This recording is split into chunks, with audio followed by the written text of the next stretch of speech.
오늘 우리에게 주시는 말씀은 에베소서 4장 11절로부터 16절의 말씀입니다. 그가 어떤 사람은 사도로, 어떤 사람은 선지자로, 어떤 사람은 복음 전하는 자로, 어떤 사람은 목사와 교사로 삼으셨으니 이는 성도를 온전하게 하여 봉사의 일을 하게 하며 그리스도의 몸을 세우려 하심이라. 우리가 다 하나님의 아들을 믿는 것과 아는 일에 하나가 되어 온전한 사람을 이루어 그리스도의 장성한 분량이 충만한 데까지 이르리니 이는 우리가 이제부터 어린아이가 되지 아니하여 사람의 속임수와 간사한 유혹에 빠져 온갖 교훈의 풍조에 밀려 요동하지 않게 하려 함이라. 오직 사랑 안에서 참된 것을 하여 범사에 그에게까지 자랄지라. 그는 머리니 곧 그리스도라.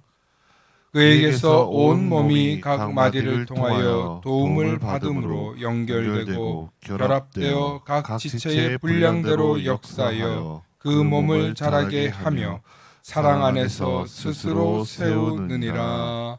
아멘. 아멘. 오늘은 믿는 것과 아는 일에 하나가 되자는 제목으로 말씀의 은혜 나눌 때 하나님의 크신 은혜가 있기를 소망합니다. 축복의 사람 곁에는 축복의 사람이 있고 감사하는 사람 곁에는 감사의 사람이 찾아옵니다. 날마다 감사의 사람, 축복의 사람 되실 수 있기를 축원합니다. 아멘. 네, 오늘은 믿는 것과 아는 일에 하나가 되자는 제목으로 말씀의 은혜 나눌 때 하나님의 크신 은혜가 있기를 소망합니다. 어, 한 목회 연구소에서 교회를 다니는 사람들의 종류에 대해서 분석해 놓은 것이 있습니다. 사람은 믿음과 경험에 있어서 교회에 나오는 사람도 있고 혹은 가족 때문에 혹은 나에게 무언가 도움이 될 것 같기 때문에 다양한 이유로 교회에 나오시는 분들이 있습니다. 한 8가지 정도로 나와 있는데 한번 보시겠습니다. 국가나 지역 종교적 전통을 따르는 사람이 있습니다. 우리 지역이, 우리나라가, 우리 민족이 무슨 종교니까 이렇게 나오는 사람들이 있습니다. 기본적으로 그런 문화가 있기 때문에 나오는 거죠. 그런데 자기 변화나 성숙에는 소극적일 수밖에 없습니다. 두 번째, 가족이나 출신 배경으로 출석하는 사람이 있습니다. 이건 조금 더 구체적인데 국가는 아니어도 가족 단위에서 그 배경이 있습니다. 즉 여기도 자발적인 신앙보다는 외부적인 요인에 의해서 오다 보니까 교회를 다니더라도 말씀이 자기에게 그렇게 와닿는 경우가 아니고는 믿음이 생기기 좀 어렵습니다. 세 번째, 이제 막 교회에 와서 세가족으로 시작하는 성도 있습니다. 네, 이제 막 교회에 와서 그런 분들이 있으실 수 있죠. 물론 신앙생활을 오래 하다가 뭐 이사를 통해서 오는 거 말고 처음 교회에 와서 신앙생활하는 사람을 뜻합니다. 네 번째, 신앙을 탐구하고자 하는 성도 있습니다. 청소년, 청년, 신학생 혹은 세가족으로 와도 이 신앙을 탐구하는 마음으로 오시는 분들이 있습니다. 신앙이 뭘까? 성경은 뭘까? 예수는 뭘까? 예, 그러니까 탐구적 자세가 더 중요합니다. 교회에 오는 목적이.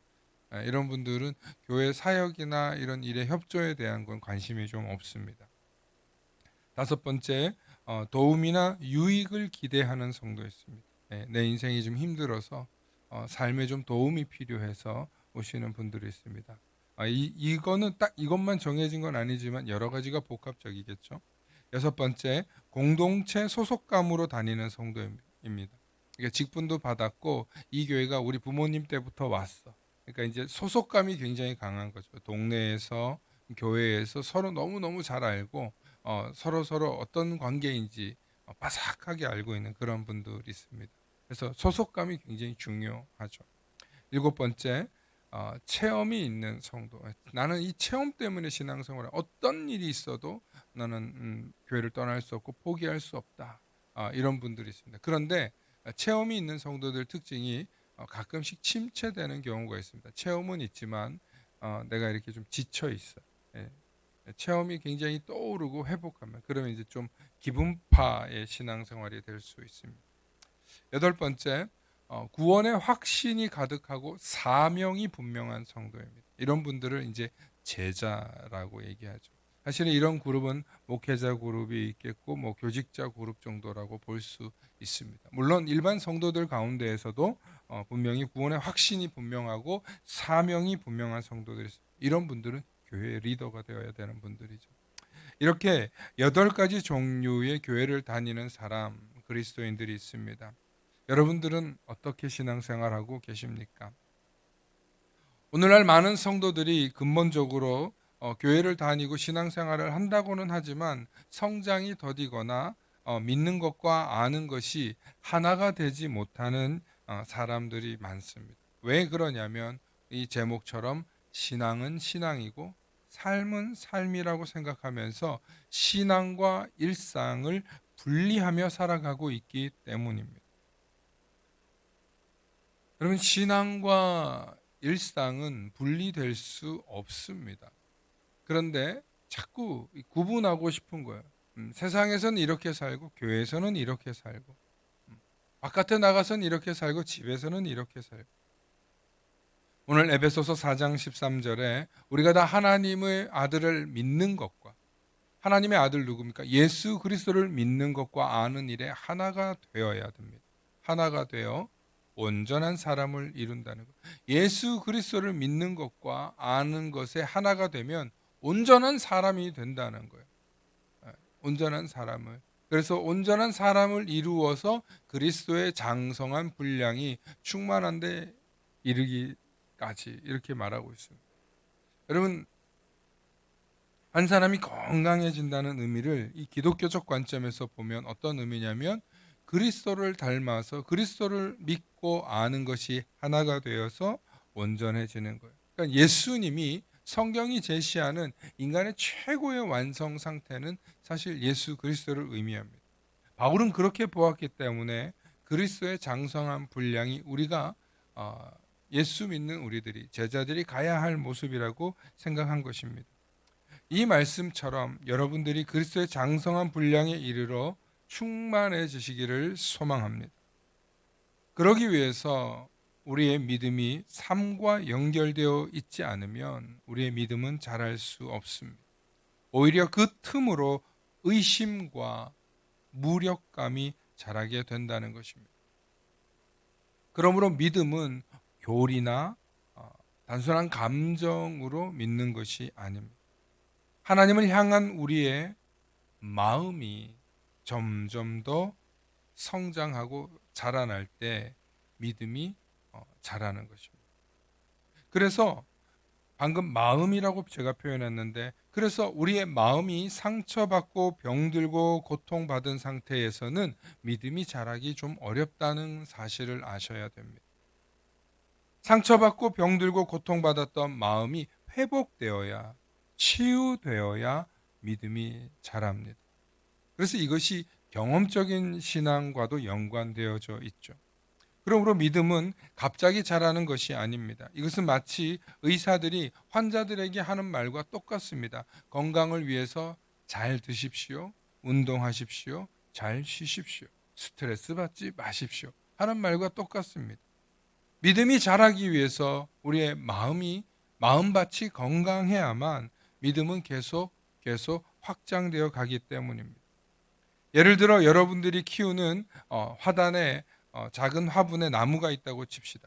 처음에는 잘 자라죠. 그런데 어느 날부터 잎이 노래지고 변하고 시들기 시작했습니다. 왜 그렇습니까? 화분을 옮기고 물을 줘도 소용이 없습니다. 원인을 보니까 이 뿌리가 화분의 크기를 초과해서 더 이상 뻗을 곳이 없을 때 자라지 못합니다. 뿌리가 자라지 못하니 가지도 열매도 자라지 못하고 오히려 한계를 겪습니다. 우리의 믿음도 그렇습니다. 뿌리 내릴 수 있는 말씀과 기도라는 영양분이 있어야 되고, 그리고 삶의 적용이라는 화단이 없으면 자라다가 멈춘다는 것입니다. 겉보기에는 괜찮아도 계속 우리의 믿음은 성장하지 못하고 결국 마음마저 시들해지고 병들 수 있다는 것입니다. 왜냐하면 우리의 마음은 화단과 같고 우리의 믿음은 나무와도 같기 때문입니다. 마음이 건강해야 믿음이라는 나무가 뿌리 깊이 내리고 성장할 수 있다는 사실을 믿으시길 바랍니다. 아주 깊이 뿌리 내리고 큰 나무는 큰 사람이 되어서 그 나무 그늘에 수많은 사람들이 쉬고 또 나중에는 좋은 목재로도 쓰일 수 있는 것처럼 우리의 믿음이 자란다는 것은 우리가 하나님 뜻대로 살아내려는 환경, 마음이 점점 커진다는 의미입니다. 그리고 그 마음이 커지고 건강하고 훌륭해지면 우리의 믿음은 성장하고 확장되게 되어 있습니다. 다시 말해 지금까지 내가 살아왔던 내가 알고 있었던 내 뜻과 내 기준과 내 환경의 상황을 내려놓고 하나님의 시선과 하나님의 방법과 더 크신 하나님이 어떻게 이 일들을 할 것인가를 보는 것입니다. 이것은 말은 굉장히 쉽지만 사실 이것으로 건너가기 위해서 우리가 신앙생활하고 오늘 말씀의 제목처럼 믿는 것과 아는 일에 하나가 되어서 계속 그리스도의 장성한 분량에 자라나가야 한다는 것입니다. 그런데 앞서 말씀드렸던 대로 마음이 건강해야 믿음이 계속 성장한다는 것입니다. 마음이 건강해. 한번 따라해 봅시다. 마음이 건강하고 믿음이 계속 성장하려면 우리가 마음이 건강하고 믿음이 계속 성장하려면 여러분 우리가 이거 좀 세상적인 방법들을 알아야 됩니다. 여러분 세상에서는 마음이 건강하려면 심리학적인 분야를 얘기를 하는데 첫 번째로 정직한 자기 감정의 인식이 있어야 된대요. 마음이 건강한 사람은 자기 감정을 숨기지 않는다는 거예요. 화가 나고 기쁘고 속상하고 즐겁고를 정확하게 표현한다는 거예요.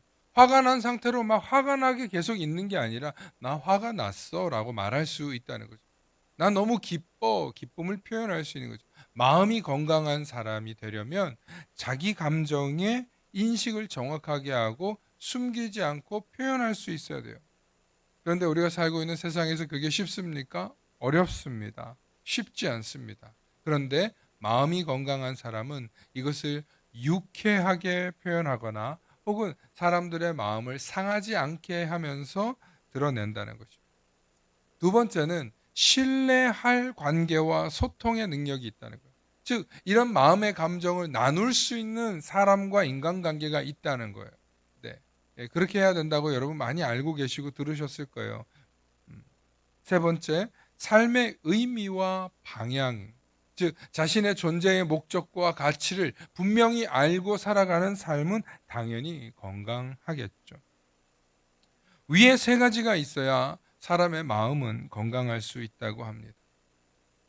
마음의 건강은 1차적으로 내 내면을 잘 다스리고 내 감정을 잘 다스리고 신뢰할 수 있는 인간관계를 통해서 소통하며 그리고 의미 있는 삶과 목표와 방향을 향해서 우리의 마음이 건강하게 나아가며 살아가게 된다는 것입니다.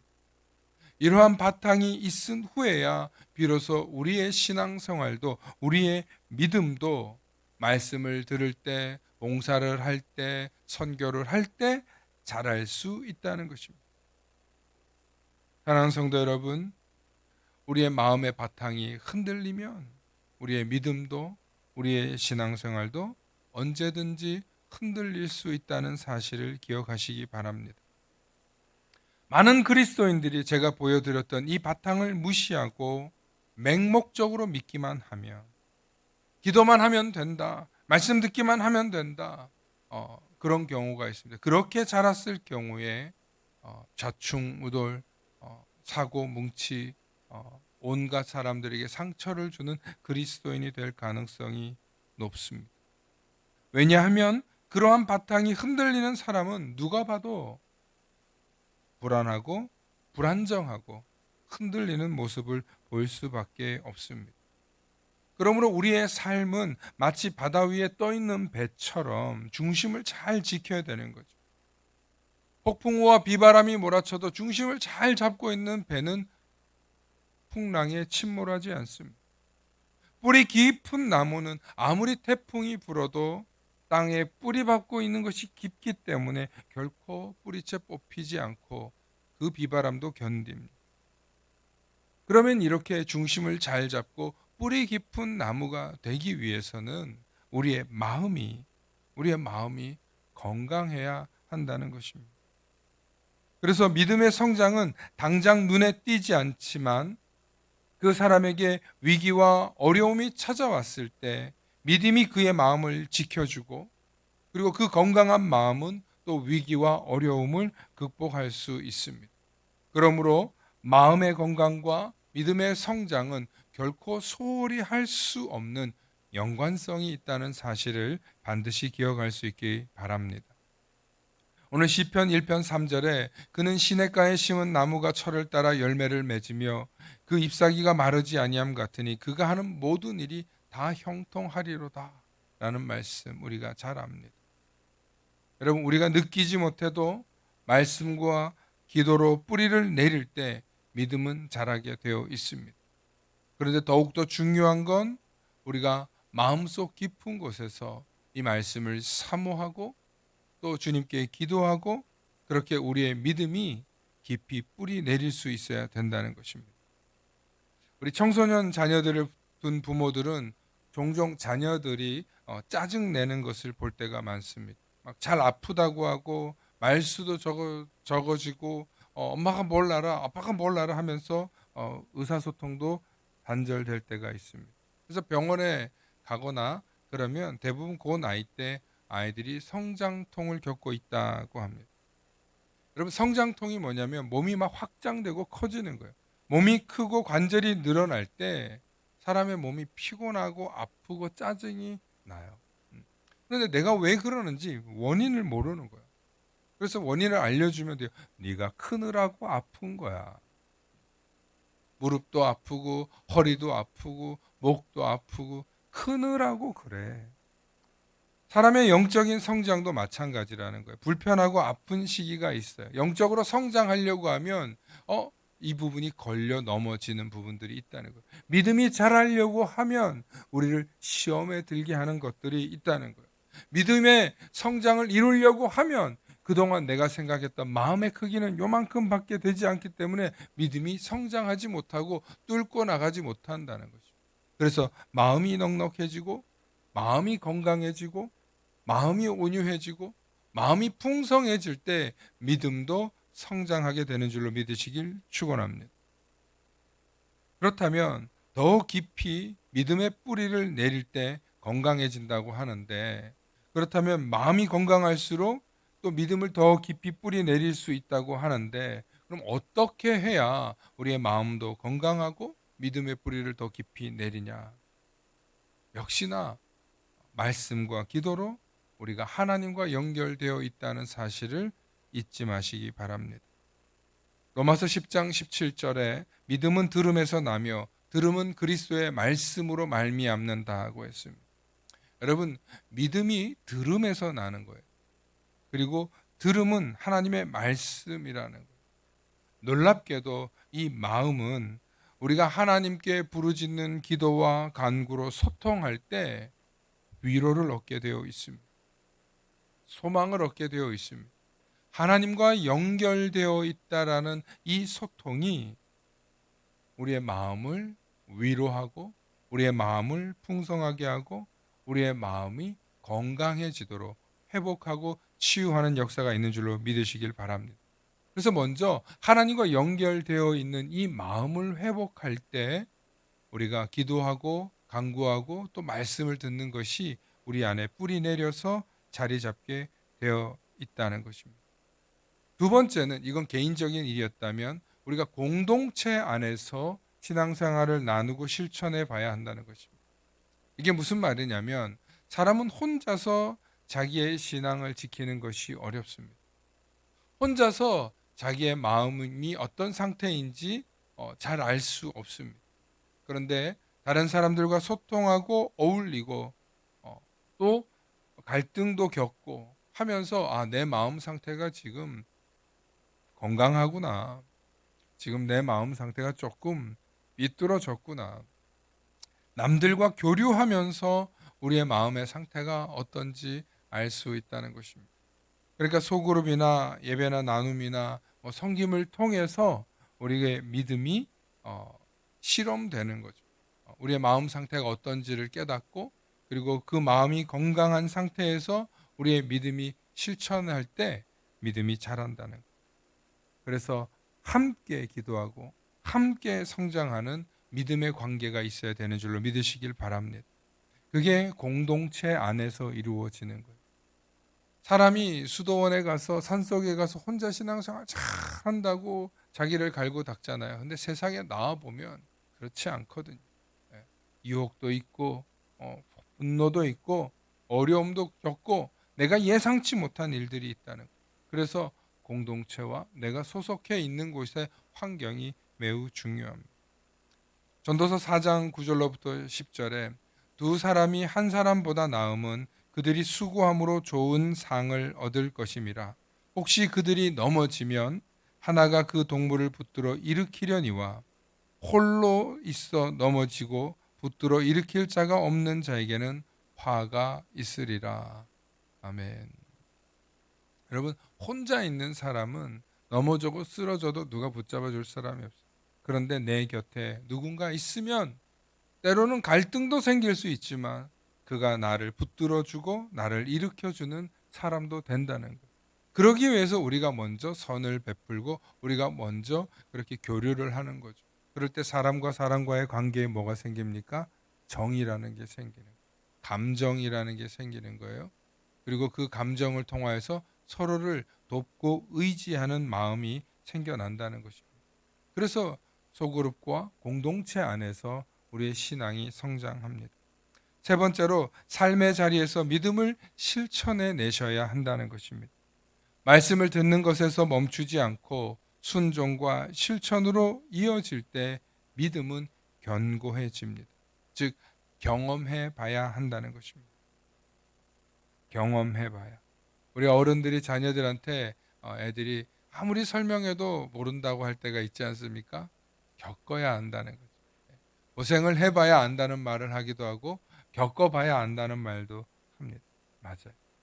고생도 해보고 겪어도 보고, 그리고 이게 진짜 믿음이구나. 이게 진짜 하나님과 닿아 있다는 것이 이렇게 놀라운 일이구나.